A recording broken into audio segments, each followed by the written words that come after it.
The Ukrainian government have come out to blame Joe Biden for the tensions being escalated between all sides.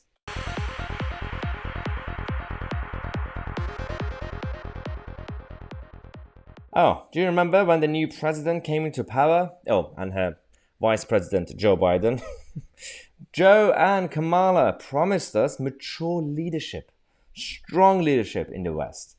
They said they know how to deal with Afghanistan.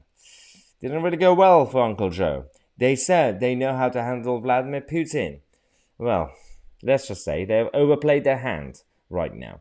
Now, we have the Ukrainian leaders coming out to say, well, firstly, tone down the rhetoric, it's too strong, and it's actually blaming President Biden for this massive mistake.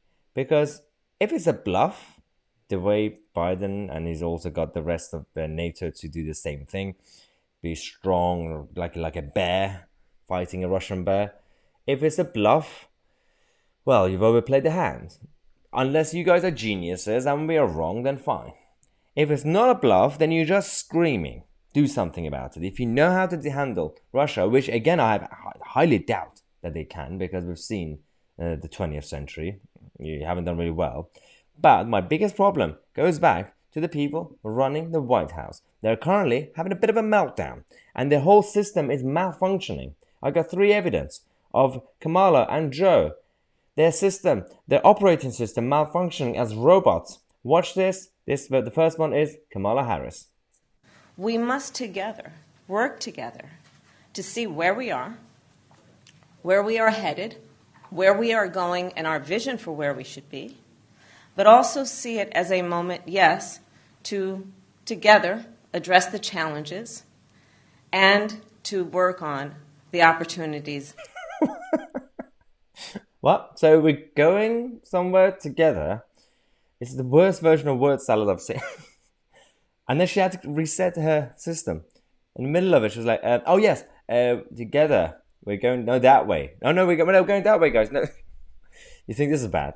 Listen to Uncle Joe. Not really sure what's going on with this system. Just watch. Because I keep you here too long because you know all what what I've said, and you know what I've done, and you know what we're doing, and I know what you're doing. Okay. Watch that again.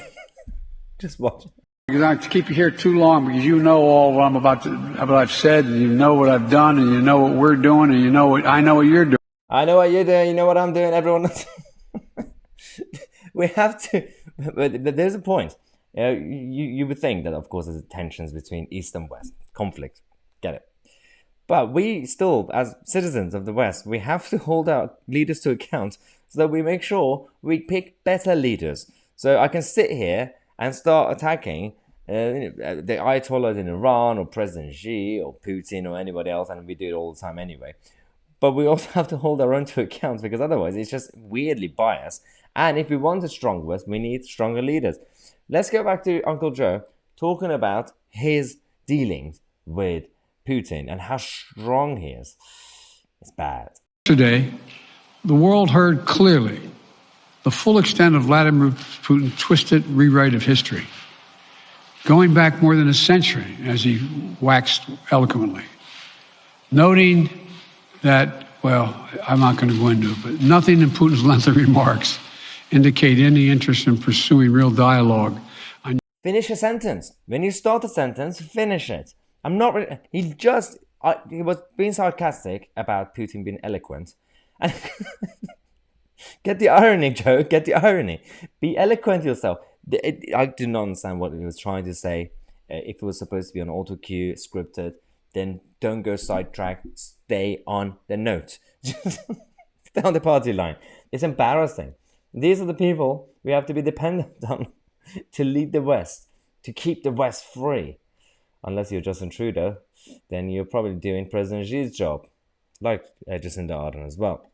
We're going to come back. We're going to have more updates. Thanks again for watching. I'm Tousi, and we are the media.